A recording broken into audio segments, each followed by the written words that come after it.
আমি কি এমন একটা মসলা দিয়েছি যে মসলা দেওয়াতে আমের আচারটা এতটাই মজার লোভনীয় হয়েছে। আচার তো আমরা অনেকেই অনেকভাবে তৈরি করি, কিভাবে আচার তৈরি করলে বন্ধুরা বিশ্বাস করেন আচারটা কিন্তু একটু বেশি করে তৈরি করতে হবে। আজকে আমি তৈরি করব টক ঝাল মিষ্টি কাঁচা আমের আচার। এখানে নিয়েছি কিন্তু আমি 2 কেজি পরিমাণে আম। আর আমগুলো কিন্তু একদম ফ্রেশ আর তাজা। আমগুলোকে কিন্তু আমি বেশ ভালো করে ধুয়ে জল ঝরিয়ে নিয়েছি।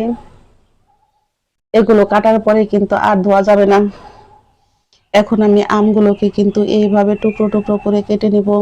আর দেখতেই পারছেন বন্ধুরা, আমগুলোকে কিন্তু আমি আজকে খোসা সহকারেই কাটবো। আমগুলোকে কিন্তু আমি বিচিগুলো ফেলে এইভাবে টুকরো করে নিব। আমি এক একটা আম থেকে কিন্তু এইভাবে 3টা করে টুকরো করে নিব, আর বিচিগুলো কিন্তু এইভাবে ফেলে দিব। আমি এইভাবে করে কিন্তু সমস্ত আমগুলো খুব সুন্দর করে কেটে নেব। হ্যালো বন্ধুরা, সুলতা কুকিং রেসিপির পক্ষ থেকে সকলকে জানাই স্বাগত। এই পর্যায়ে আমার আমের আচারের রেসিপি একটু যদি ভালো লেগে থাকে অবশ্যই একটা লাইক করবেন, কমেন্ট করবেন, এবং যারা আমার নতুন বন্ধু আছেন তারা আমাকে একটা লাইক, কমেন্ট, শেয়ার এবং একটা সাবস্ক্রাইব করতে ভুলবেন না। আমার নতুন এবং পুরাতন সকল বন্ধুদের জানাই আমি অসংখ্য ধন্যবাদ। আমগুলো কিন্তু আমার খুব সুন্দর করে কাটা হয়ে গেছে। এখন আমি এর মধ্যে দিয়ে দিব পরিমাণ মতো লবণ, আর দিয়ে দিব হলুদের গুঁড়া, মরিচের গুঁড়া। মশলাটা কিন্তু আমার মিশিয়ে ভাঙানো, সেই জন্য আমি 1 চামচ পরিমাণে দিয়েছি। আর দিয়েছি 1 চামচ পরিমাণে ভাজা ধনিয়ার গুঁড়া।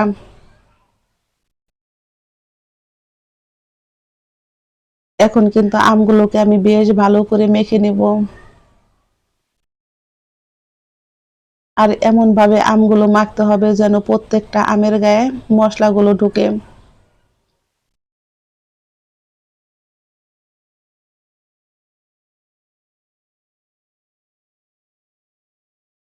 এইভাবে আপনারা আচার তৈরি করলে কিন্তু সারা বছর জুড়ে সংরক্ষণ করে খেতে পারবেন। এখন আমগুলোকে কিন্তু আমি রোদে শুকিয়ে নিব 2 ঘন্টা। ফিরছি বন্ধুরা 2 ঘন্টা পর।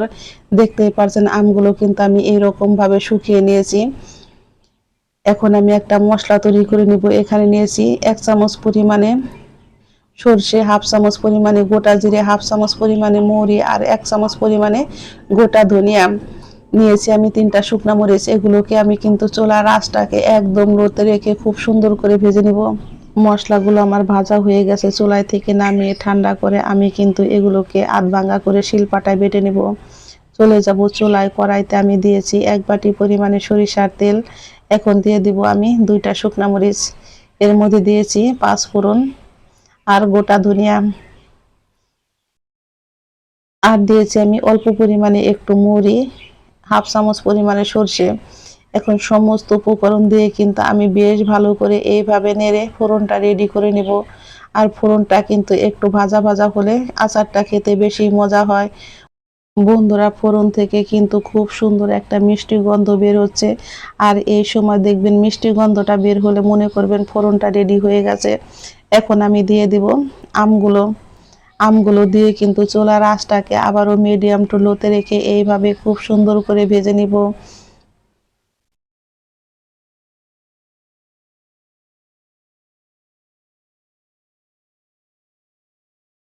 এখন আমি এর মধ্যে দিয়ে দিব ভাজা শুকনা মরিচ।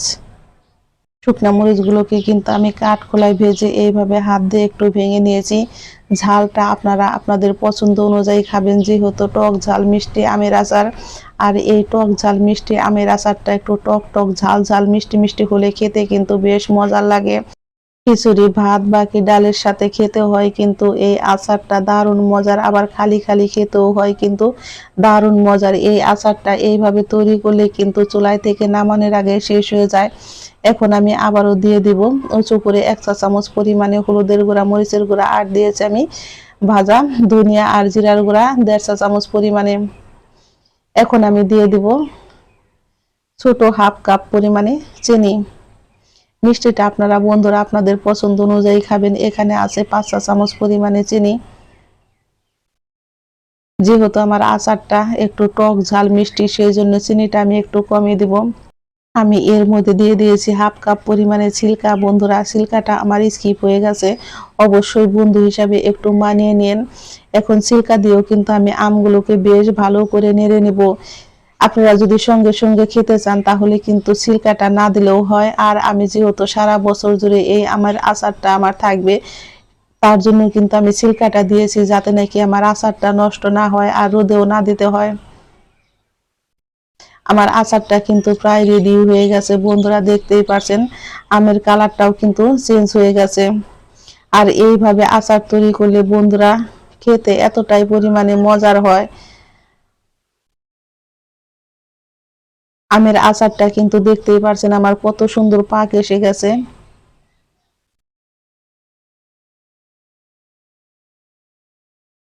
এখন আমি এর মধ্যে দিয়ে দিব ভেজে রাখা সেই বাটা মশলাগুলো কিন্তু আমি আধ ভাঙা করে বেটে নিয়েছি। আর আধ ভাঙা করে বাটলেই কিন্তু যখন আচারটা খাবেন তখন কিন্তু খেতে বেশ মজার হয়।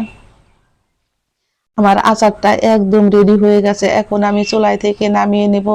আর নামিয়ে পরিবেশন করে দেখাচ্ছি বন্ধুরা কতটা পরিমাণে সুন্দর হয়েছে।